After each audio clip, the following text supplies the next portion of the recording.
Hey, what's up, everybody? I'm Zix from Skywind, also a level design teacher here at the AU. I've done lectures in the past for like basic creation kit stuff. If you're a level designer, what you would do, sort of, if you're a new student and you're coming in, what do you look at? What tutorials do you look at? All that stuff is linked on the YouTube channel. Pat might be able to put like a little card up in the top or something, but this one is going to be more focused on a specific aspect of level design. There's a couple ways you can do level design. You can do interiors, exteriors, and then there's this sort of odd middle ground with like small world spaces. And that's sort of what I'm going to talk about today. So just as an outline, I'm going to go over a very, very brief Creation Kit basics refresher. Again, there are other lectures that go over that. So if you need a refresher on controls or buttons, hotkeys, all that crap, you can go to there first and then come back here. I'll go over why we might want to make a small world space. It has some advantages that like an interior, you can't use certain things in there. And then I'll go into sort of the technical aspect of how you would actually create one. So it'll be sort of like a tutorial.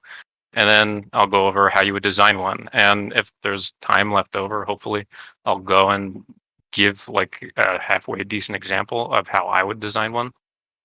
And yeah. So as a quick creation kit, sort of like the basics of it, refresher, this is a slide ripped from the previous lecture that I gave. There's a bunch of things that you're going to have to focus on, right? You want to make sure that you remember your camera controls. This is level design, so when you're designing in the render window, you need to remember how the heck to look around the place. So remember all that.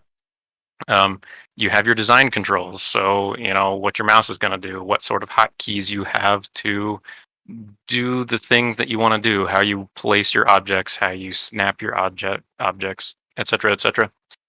You want to know your windows, especially for this tutorial. There's going to be a bunch of windows that I go through, and I'm going to show you where those are because setting up small world spaces are a little different from what is typical. And then the advanced stuff is like if you really, really want to get into, finalizing like a small world space, that's there for that. Okay, so why would we want to make a small world space? A small world space is sort of this weird mix between an interior and an exterior. So it integrates the performance abilities of an interior. So, you're not loading any long draw distance objects. You're only loading, a finite number of cells. And it also takes an advantage of all the stuff you can do in an exterior. So you have land mesh to work with. You also have an ocean of water to work with. There are water planes in the creation kit, but exteriors also use like a layer, basically a plane that goes on forever, which is called the ocean. And in these small world spaces, you also have that. And the one that everybody loves, oh my God, if you've walked into a cave and you look up and there's a hole and you can see the sky. Small world spaces are used to, for those holes so you can actually see the sky. And in that same vein, like if you walk into a cave and suddenly it's, the same time of day, well, you owe that to the small world space because the small world space saves that data. If it's nighttime and you walk into a small world space, it's going to stay nighttime. If you walk in and it's daytime, you're going to have the sun, casting the shadows in the exact same way that the sun would on the exterior. So some advantages of using a small world space. Okay, so when you want to go make one, this is going to be a more technical sort of tutorial for it. Step one is to open up your world space editor. So this is me just, using the snipping tool to actually go into Creation Kit. This is what you guys will see as well. If you haven't already, go download Creation Kit fixes. It probably fixes a couple things that I'm doing here. It may or may not make some windows look different. But it's kind of unnecessary if you're working with Skyrim Special Edition because Bethesda thought it was great to break the creation kit when they updated the game. So that little tangent aside, What you're going to want to do is click on the World tab. That's where the World Spaces sub tab is. You'll open up the World Spaces dot dot dot tab, and it's going to bring up this window. This World Space window, it's going to list all of the world spaces, be it exterior. So for Skywind, for example, you can see World Morrowind there. That's the entirety of Vardenfell. You can also see some Graceland caves in there. So that's the _GL. We have a lot of small world spaces for certain things, usually to like take advantage of the land mesh aspect of it. So once you make your or once you open up that window, you're going to pretty much right click in that empty space and make something new. And you're going to end up with a blank world space that we can then fill out with all these options. All these options are outlined real quick. The link at the very bottom, you're not going to be able to click it in the video or the PowerPoint, but I mean, you can Google, Creation Kit small world spaces, and you can find descriptions for all these configuration options on that website. Bethesda didn't do a great job of outlining everything that you can do, but it's pretty good for, figuring out what is supposed to do what. And I'll just go through a quick little summary of the important ones here for small world spaces. So the name is obvious. When you walk up to a open cave and you have a load door, and it says something like entering Green Cave or whatever. Your name, Green Cave, is what's going to pop up in that case. So you want to name your small world space. And there's also a lot of very useless information for specifically small world spaces. If you're making real world spaces, so I used the example of Vardenfell before, like if you're making Vardenfell, if you're making elsewhere, if Bethesda goes to make Skyrim, they are going to use these parameters that I have highlighted here. But for small world spaces, you can kind of ignore most of the things in here. A lot of it is stuff like what LOD do I use?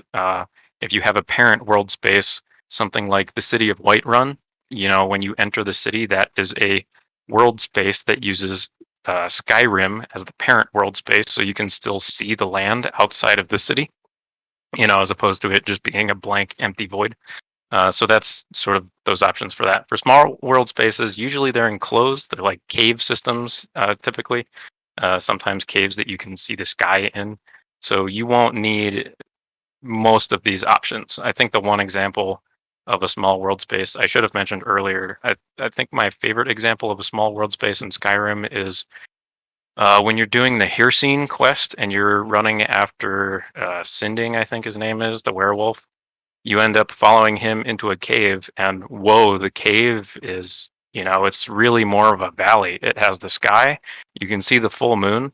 That's a small world space, and it takes advantage of things like land mesh. You can go into Creation Kit and see that for yourself if you want to.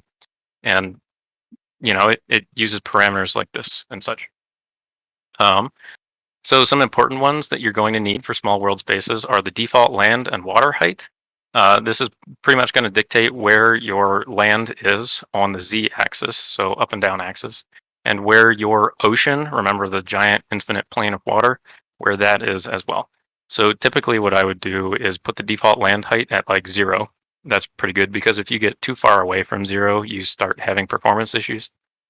So default land is good at 0. Default water is good at something like -50, maybe -10 or something, depending on how much water you want to use. If you don't want to use water, you can set the default water height to -50,000. That's totally fine. You just won't see the water whatsoever. So that one's important. Some other things that are kind of useful, that water tab there, it is going to basically let you select the texture of the ocean, the water ocean, that layer. So if you have something like a certain region that you're working in and you have like muddier water, you can choose that region's muddy water. Or like if I'm using a Skywind example, we have like sulfur lakes. So we have like greenish water in some areas. We would use that as like in that water field there. And same goes for climate. So climate is important for determining what sort of skybox you see. So everybody's probably going to be using these small world spaces just so they can see the sky in their cave, right? So in the case of the werewolf quest in Skyrim, they're going to use the climate data that matches the specific quest, since they always want to see the full moon in that werewolf quest. They'll have something like, I don't know, a full moon climate or something. And it always has the moon at a certain time at a specific place. And that's determined by like a climate form ID in Creation Kit. If you just want to see the sky, you would use something like Skyrim climate if you're working on vanilla.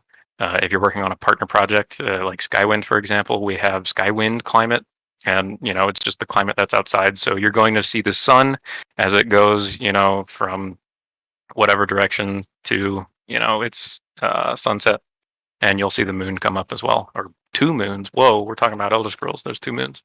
Almost forgot.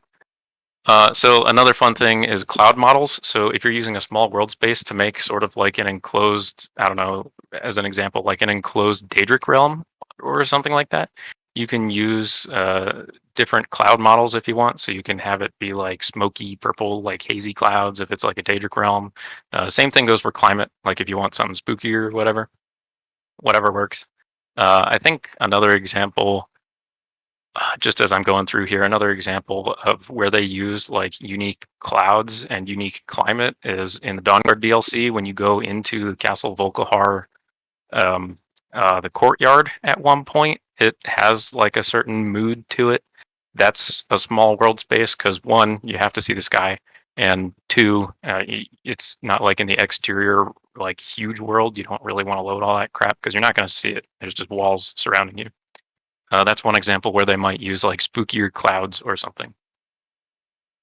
Down in this highlighted section, there's a couple things that, like if you don't want certain things that make small world spaces useful, like if you don't want land mesh, you can turn that off for whatever reason. If you don't want the sky, you can turn that off. I don't know why you would ever do this, but if you don't want certain things, you can turn those off.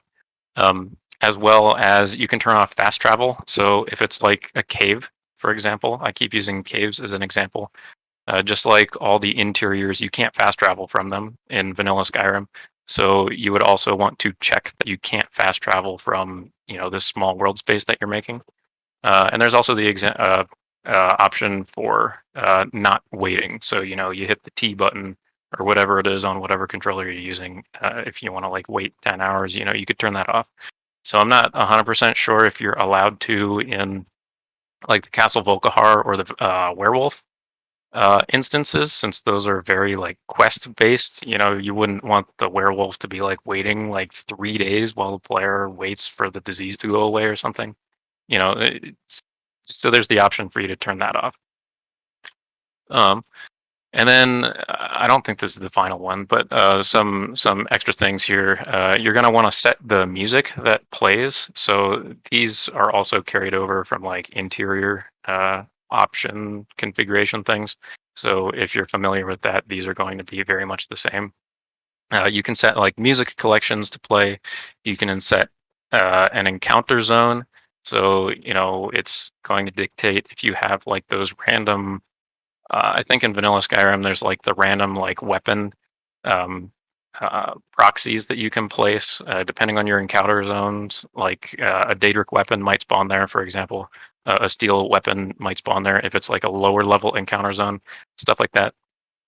You can also, you're going to have to, this is kind of a necessary thing, set your location so that if you have NPCs in that location, they actually stay in that location. This includes enemies. This includes any like quest NPCs, anything like that. If you have the location set and then you have the NPC in, I think it's like the persistent location setting. If you have those together, then they're going to stay in that location. And interior lighting is also good. It's pretty much the lighting templates, if you're familiar with those from interiors. Same exact thing, you can do that here. The one funky thing is with the interior lighting that you set and the climate that you set, those things may or may not clash. So you want to make sure that those two things go well together. Typically, when you're in the exterior, it's just the climate that sort of dictates that. And you'll also have like a quote unquote lighting sort of template for that. So you might want to match up your options for your world space here with potentially what is in your exterior if you have something that's like super open, like in that werewolf example. And then some last things. The whole, reason for this presentation is we're making small world spaces. So what you want to do is check off the small world space button down at the bottom. If you don't check that off, I'm not really sure what it does. It probably does nothing. But according to the Creation Kit wiki and all the Google sources I could find, all it does is decrease load times and increases your performance. So I see no downside to checking the button. Also, if you want fixed cell dimensions, so if you want like a 5x5 cell or something, you can also limit the world space size so that you can't, if you accidentally clip out of bounds or something, you can't run for infinity or something like that. And then you can also center your cell within there. What else? Okay, yeah. So once you make your world space, once all that stuff is set up, you hit the OK button. Where did it go?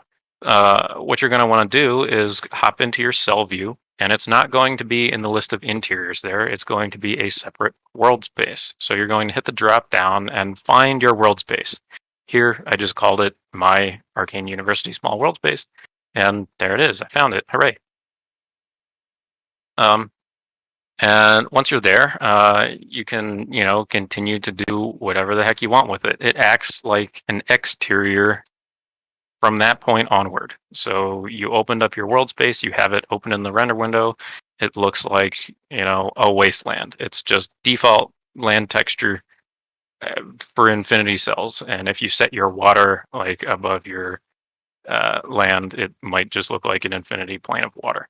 So then you would go and pretty much act as if it was an exterior. So you're going to open up the landscape editor tool, and you can end up dragging and pulling and sort of forming your ground, now that you have land mesh to work with, into whatever shape you want. So just as a quick review on this, we have our landscape sculpting, right? So if you guys are familiar with 3D work, or I mean, if you've ever painted before or taken an art class, with exterior landscaping, with small world space landscape editing, you have like a brush that you can lift and sink the land, as well as smoothing the land and flattening the land. And you also, you have a radius to play with. So that stuff's good. There's also texturing. Texturing is important. It's great. One thing, if you're just like paying attention to the images on the screen, that's great. I think you can follow along fine. But one thing I do not write here, which I should have, apologies for that. You can only have a certain number of textures in, I think it's in your cell, you can have like 20 or something like that, and it's limited to 5 per quadrant. So typically you're going to want to stick to like 5 per cell. But one hotkey to figure out what textures are going on in your cell is, I think it's I. Somebody can correct me if I'm wrong, but I think the hotkey is I, as in inside. And that'll tell you what textures you have in what quadrants, and you can sort of remove them and edit them, adjust them as you go. But yeah, so we don't want the default land mesh texture everywhere. So we have that texture box to sort of paint on as if we were in an art class again. And one important thing that I'm actually going to demonstrate, because it looks like I'm zooming through this presentation pretty quickly. Vertex coloring is hugely important, and I don't see enough people doing this. I do not see enough people doing this, really. Vertex coloring is one way to, on the one hand, emulate ambient occlusion with the land mesh. So let's say you are making like a mountain range. It's perfectly fine just to pull up the land mesh a little bit, slap a mountain rock in there, and call it a day. but the mountain is, you can very obviously see, depending on your land mesh texture, where the mountain object jams into the land mesh. So one way to fix that is to use vertex coloring on the land mesh to basically change the color of the land mesh. You can either darken it using, all black colors, or if you have a gray mountain range, you can change the color more towards gray, and you can paint it. It literally is like the texture painting. It's going to sort of change the vertex coloring of your land mesh such that it meshes much better with the objects around that mountain range.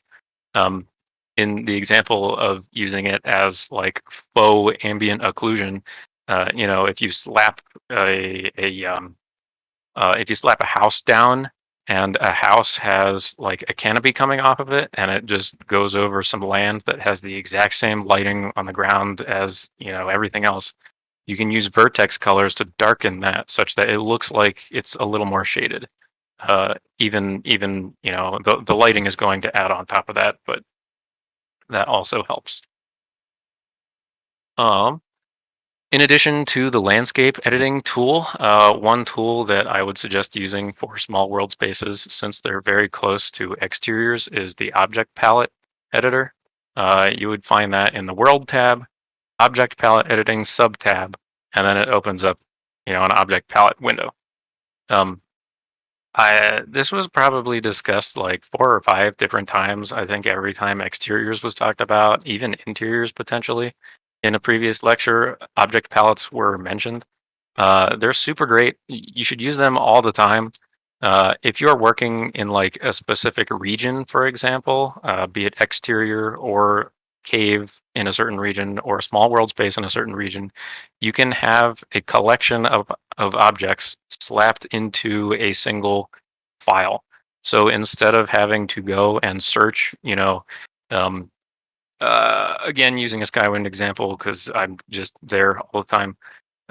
Like if you want Molag Amur textured rocks, instead of going and typing Molag Amur and then underscore rocks or underscore mountain like every time and having to go through different folders to find them, you can slap them in your object palette window and they're all there all the time, all collected together so you can see what you're allowed to use in your region. If you're like a level design lead, you can send this out to your um, people to use like only certain assets in a certain region, as well as object palettes are good for randomness. So if you have, if you're in your small world space, if you have like rock piles or something, or even in your exteriors, if we're going a little off topic, if you have trees or bushes, you want them all to look organic and natural as opposed to, uh, um, very mechanically placed. You can add randomness to it, such that they have a plus or minus to their scale, they have a plus or minus to their Z rotation. That conform to slope checkbox is huge. If you have land mesh and you slap an object palette object onto that land mesh, it is going to conform to the slope rather than having the underside that's cut out, like the bottoms of rocks showing, so that it shows seams and all that stuff. All this stuff is very useful for designing a small world space. And again, it's all a branch of exterior design. So if you've like followed along with other lectures, uh, this one is a pretty good like translation into all that. Um, that's about it. I mean, it's pretty simple. Small world spaces are, a mix between interiors and exteriors, such that you can take advantage of both. And I'll hop into Creation Kit real quick here, and I'll show you guys how to do it, if that's cool. Um, it's really just going to be me playing around, so feel free to, um, real quick, I'll change my screen. Feel free to, ask questions as I go. If you want me to focus on certain things, I can focus on certain things. Yeah, that's all good. Just to show you here, I have my small world space. And these are all my options here. Again, I have Skywind that's the project I'm working on. So I have a lot of things that you might not see, but the climate is set, so I'm able to see the sky. Wow, it's pretty. There's the sun somewhere. Well, okay, the sun should be somewhere, but it's in there. But yeah, the one thing I typically do to start when you have this small world space is it's sort of blank. I slap down a texture on here to sort of get a shape of what I want to create. But let's say we're just like gonna make a cave or something. What I would typically do to start is slap like a COC marker in. So a COC marker heading is where you would teleport to if you were to COC from console. And then what I like to do is I just sort of like to increase the landscape height just to see sort of where the shape of my cave is going to go. So I think at one point, Pedro, I think it was Pedro, he did a presentation on caves, and it was focusing on getting rid of the dependence on like tile sets for caves. This is a interesting way of sort of taking that dependence and throwing it out the window because I will not be using a single tile set piece in making this cave. So if you guys are super excited about that sort of stuff, that's kind of what I got going on. Um, and like I said, feel free to shout out any questions. I am here to answer anything. This is just me going through and making an example of how you would sort of go about it. Uh, One question I'm currently struggling with is the wind and water directions. Wind and water directions. Okay, Is so it? that's in, where is that? I'm not quite sure. I think it's influenced by the weather, actually.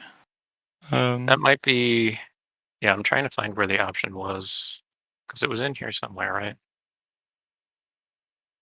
I think your presentation under landscape editing, there was with water flow. Oh, look at that. Yeah, okay. But what I found was, especially for the wind direction, so in my case, I want storms coming from the north, but Okay. the basic version is it's coming from the south. I just wanted to ask if you have any more information. I think it's with climate and weather specific. But yeah. Yeah, I'm almost 100% sure the wind direction is climate. Um, As I know, in weather, there's an option for wind direction, but it's just a slider without any indication of what north or anything is. yeah, that is actually like outside of Okay. the knowledge that I currently have. But No worries. that Thanks anyway. that might be exactly what you're thinking about. The climate isn't something that I've sort of focused on here. And the climate might, the climate that you set for your small world space, wherever that option was, the climate that you set is going to dictate certain things. Uh, like everything that you set in here is going to be dictated by other forms in the creation kit. So climate controls certain things as well as what else? There was the encounter zones. The encounter zones control certain things. It's like mid-level, max level. And the small world space takes advantage of controlling things from other areas and putting that here all in one nice spot.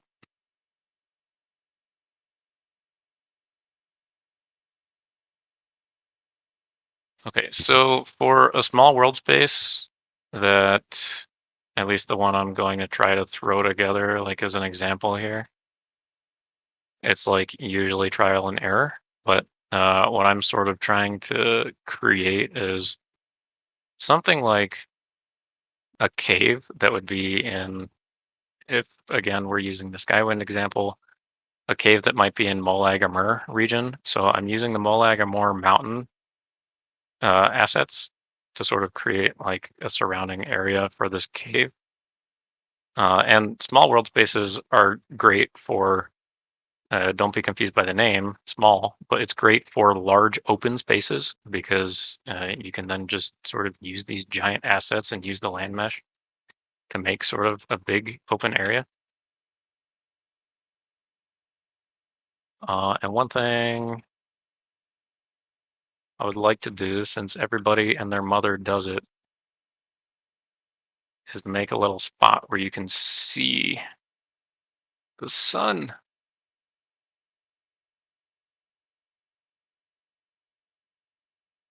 So if I turn on the sky, you'll be able to see that sky through this like little crack in the wall here, or crack in the ceiling.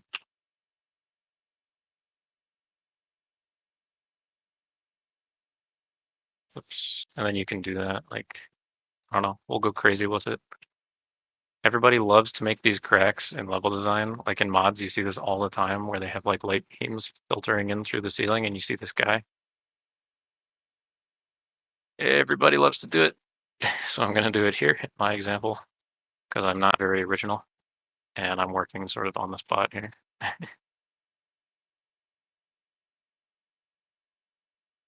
Again, I'm not being too creative with this. I'm just trying to get, a working example so I can show you guys how I do certain things. Okay, so in the landscape editing tool, I can find my ground texture that I want to use. Sort of throw the ground in there. I wanted to sort of make this nice little ledge up here. So one nice advantage of small world spaces is, again, you have the land mesh to work with. So I'm going to sort of increase this land mesh so it's a bit more dynamic. I need to change the size of my brush.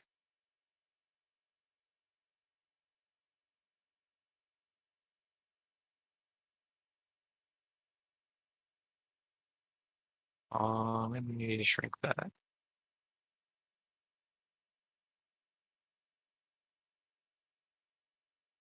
All right. Everything is also very dark on the screen. I apologize for that. It's like noon almost where I'm at. So I have the sun beaming in from the window and it's almost impossible to see what's going on. So if it's a little hard to follow on your end, I'm experiencing the same stuff. That's Mother Nature's fault. Okay, one texture. Okay, so using the hotkey I, this is the hotkey that you would use for seeing what textures are applied to what. I believe if you're looking north, so north, like going this way, I guess. If you're looking north, it goes quadrant 1, quadrant 2, quadrant 3, quadrant 4. So over here, I have some default land mesh. Over here in this quadrant, I also have some default land mesh. But over here in this quadrant is all just ash. So that means that I've used the ash texture and sort of gotten rid of that default land mesh texture. This is very useful because you're only limited to, I guess it's six textures per quadrant. And if you use more than 6 textures in a quadrant, the 7th texture just will not show up. As well as if you have different textures in this quadrant than this quadrant, you'll get this really ugly seam down the middle of your 2 quadrants here that end up, there's a discrepancy between these textures and these textures because this one can't, there's no allowance for the number of textures that are, in this one to appear in that one. So you want to be careful with that. The hotkey again is I, as in indigo. I always forget that one, and it's really not mentioned anywhere. It might be mentioned on the Creation Kit wiki, like in one place, maybe two places, but I guarantee you it's hidden behind a lot of stuff. Okay, so again, taking advantage of the land mesh, I'm gonna sort of mix in these textures. If it looks bad now, it's because it does look bad. You're not wrong about that. Where's my ash texture? There it is. So what I'm trying to do, all right, I used this example in the presentation. So I don't know what's easiest to see.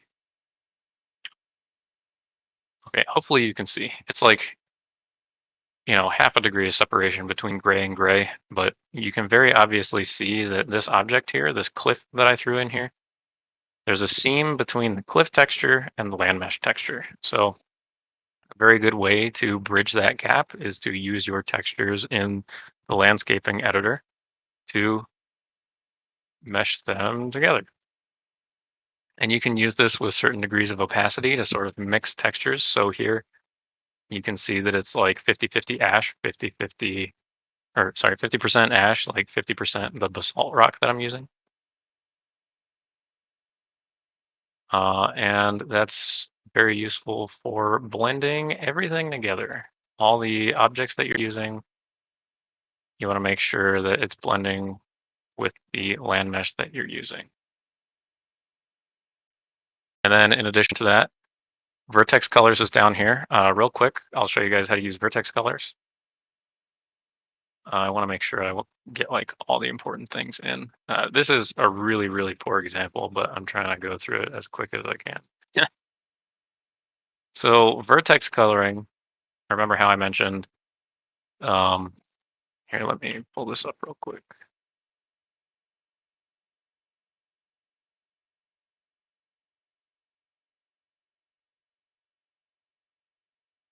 And soften. Okay, great. All right, so vertex coloring, like I said, it's used to blend in. This texture is the exact same texture as the mountain, but you can see that there's a disgusting seam here. The mountain is quite a bit darker than the land mesh. So that's when vertex coloring comes in handy. You would hit this edit colors checkbox. Hopefully you guys can all see that. I think I'm just sharing my screen. You'd hit the edit colors checkbox, and I'll go over here as sort of an example. And you have these color options here. So vertex color, it's basically showing you which color is on which mouse press. So when you hit edit colors, you can no longer raise and lower the land mesh. So I'm clicking here and nothing's happening. Instead, when you hit edit colors, you have a color that you're going to paint on your left click and a color that you're going to paint on your right click. So right now I just have it set to white and black. Black is on the right hand side. So if I right click, I end up painting straight black. And you'll notice if I zoom in, the texture of the ground did not change. Rather, I'm coloring the texture darker with a black color. You can also change that to red if you're crazy, you know, paint a little bit of red there. Draw a smiley face if you're feeling fancy. You can make it sort of like grayish if you put all the same values in. So now I'm painting it gray. That might be helpful for meshing these mountains together. But one way that I typically use it is I just like to keep the default white and black. And depending on the opacity that you have set here, it will do different strengths of vertex colors. So if I just lightly tap right click, that's going to make it darker and blend it so much smoother. So like I said before, it's sort of faking an ambient occlusion or faking a blend and making everything mesh together much nicer. And don't forget you have 2 clicks. So you've got left click and right click. So if you accidentally make this too dark, oops, you can go back. And with pure white is like an eraser. You can left click all that color away. Very, very helpful for meshing all that together.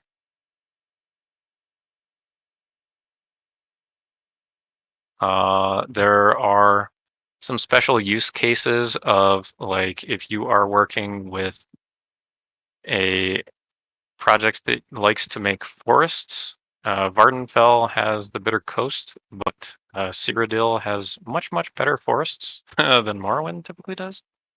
So you can use like some browns and some greens in your vertex coloring to sort of make, if you have just plain old grass here, like maybe 2-ish grass textures, you can make it even more dynamic with vertex colors. So we can go, I don't know, like 40, like 50, 60 something on the green. And you'd get this nice, like, well, that's really dark. But you can end up getting, here, let me go higher. You can end up getting some nice greens here. Again, you want to make sure your opacity is pretty reasonable. If you make it 100%, you're just going to be painting everything, neon green, which isn't necessarily the greatest thing. So just making sure you're being conservative where you have to, and pretty liberal with your vertex coloring where you need it, because sometimes you just really need to blend that object, right? So now it's a little more difficult to tell that this is one object. And you can see here where I marked dark all those vertex colors to sort of blend everything together. Again, this is me very poorly doing an example here, but in the sake of efficiency, this is just one way to show you guys how to do everything. And like I said, people don't use vertex colors nearly enough. So when you can, do it. It's great. It makes everything more dynamic and actually blend together very, very well. One thing I skipped over that I didn't do too much of is the object palette window. So I've had it open this whole time.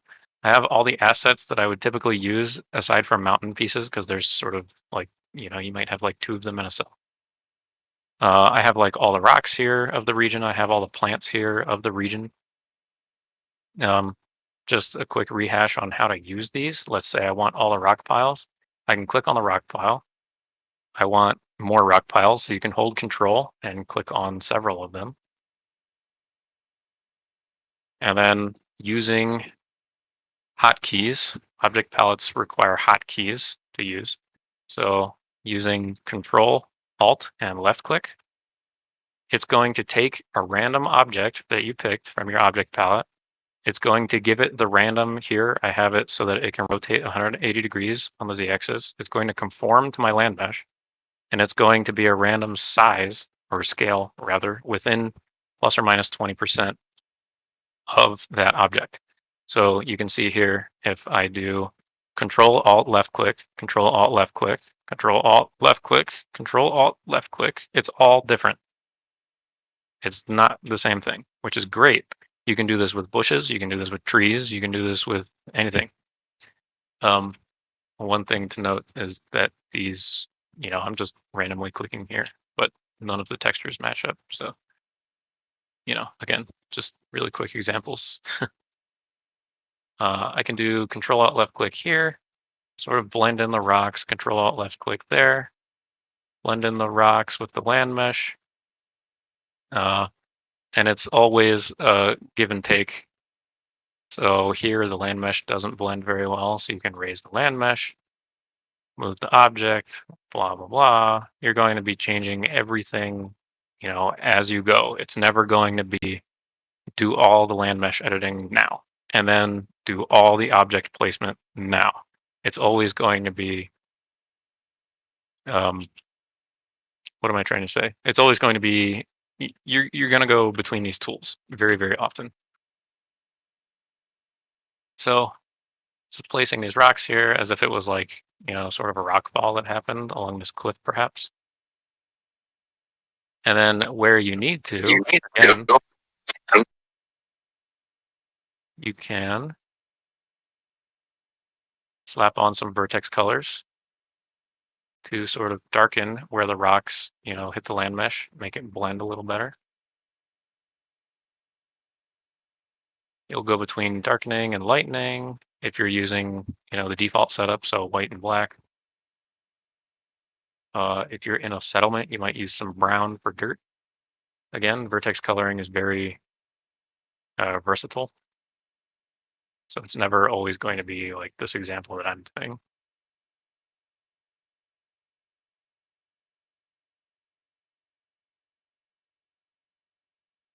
Aw. Using the little time of day slider here, you can sort of get an idea for where the sun is going to set and rise. I, again, don't know where the sun is, but it should be there. So if you want sort of like sunbeams, or if you want to be able to see the sun through a certain hole in your ceiling that you're making, since everybody sort of likes to make those, you can line up the sun with the hole.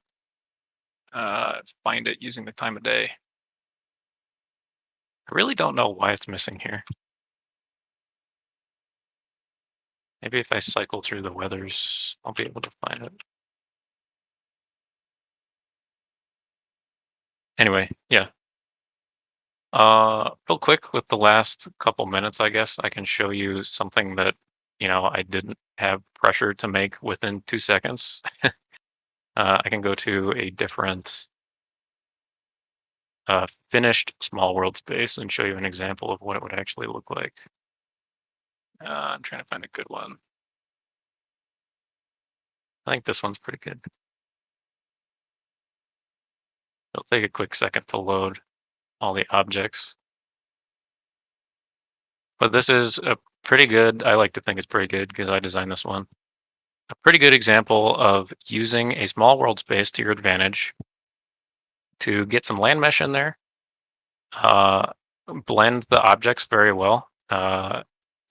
Don't use a tile set for your cave, and make everything look pretty dang good. So if you're going through here, you'll see objects smashed into some land mesh. This is land mesh here. Just to show you that it's land mesh and not like a tile set.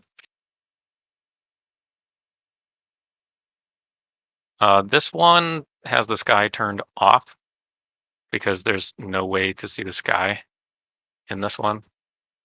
It also has the water level set a little bit below the land mesh such that I can use the ocean water rather than just like a water plane.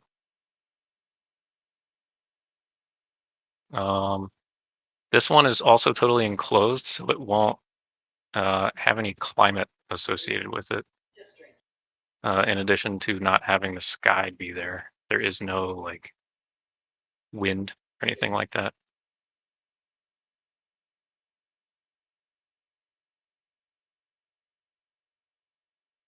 But yeah, if you were to walk into this in game and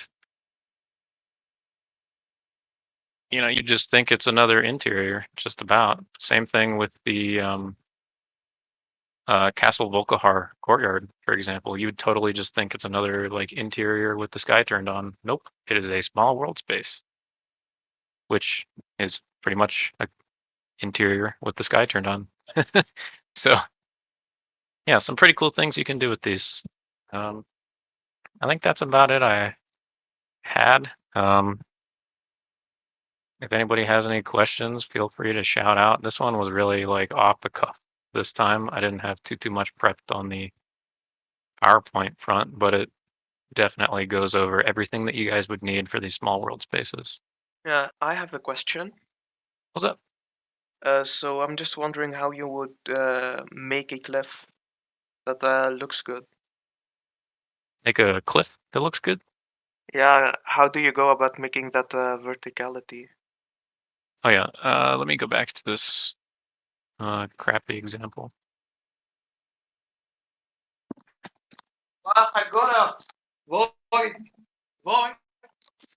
So typically what I would do for a cliff is I would like really quick and dirty here, since there's not much time left.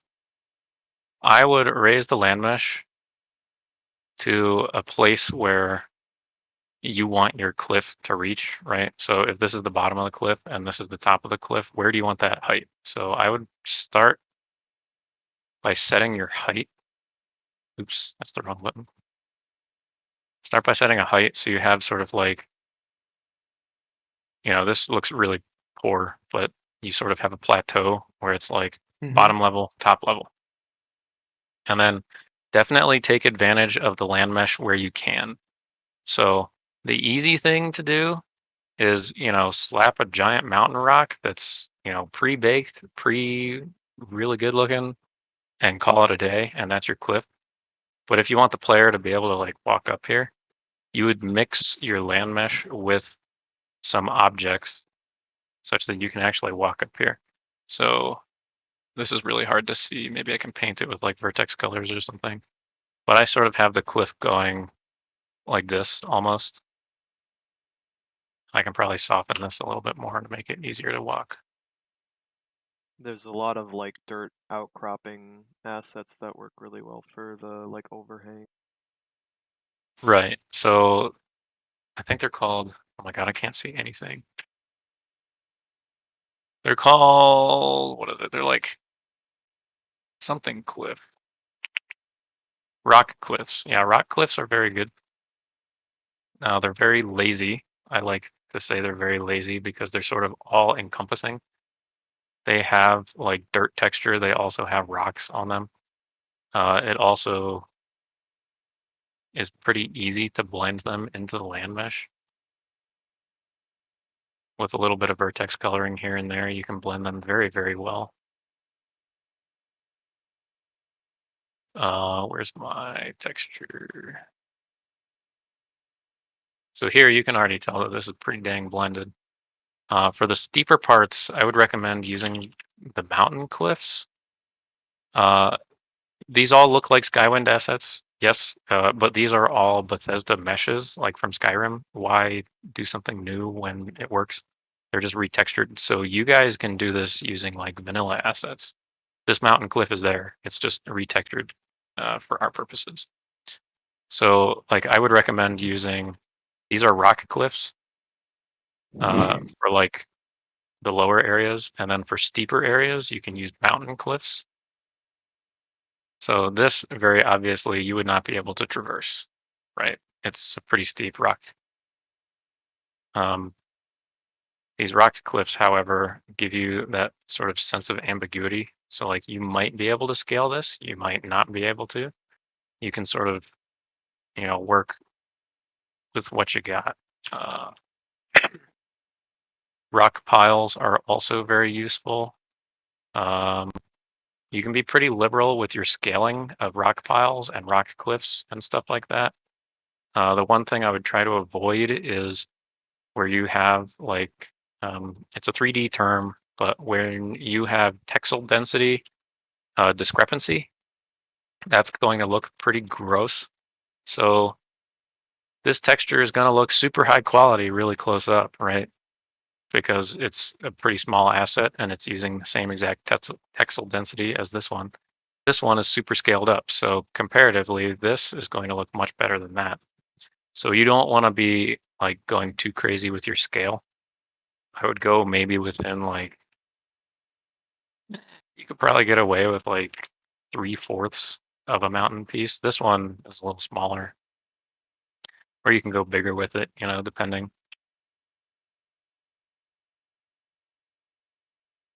It's definitely like small world spaces takes into account understanding exterior world design. And exterior world design is very, it's more like an art form. You sort of have to feel the landscape rather than, tile set piece A goes to tile set piece B goes to tile set piece W. You sort of have to feel it out as you go. And trust me, if people think it looks bad, they will tell you.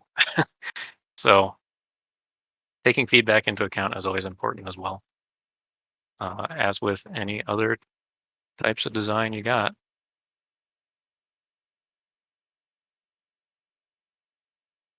So yeah, that pretty much wraps it up unless anybody has any other questions. I'm here until Pat, I guess, tells me to get the heck out. That's about it. Hope you guys have fun making small world spaces because I think they're hugely useful and I don't think they're used nearly enough. I think they're great. And you're all welcome to steal the trope of using the crack in the ceiling to show the sun. Everybody does that in every single mod I've ever seen. Yeah, thank you guys. Appreciate everybody listening.